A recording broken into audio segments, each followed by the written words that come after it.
porta uma malesa de cerebro. Generalmente, personas não estão diagnosticadas com epilepsia ou não têm 2 ou mais seizures.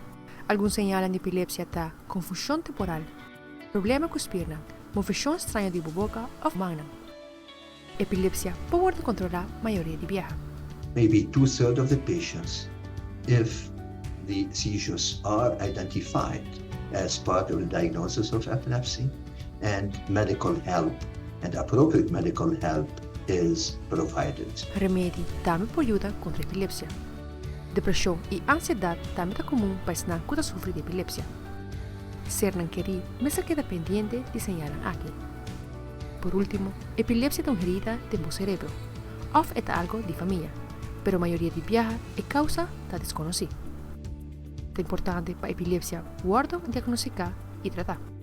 There is a very good chance that these seizures will become under good control and the person will be able to live their life like everyone else.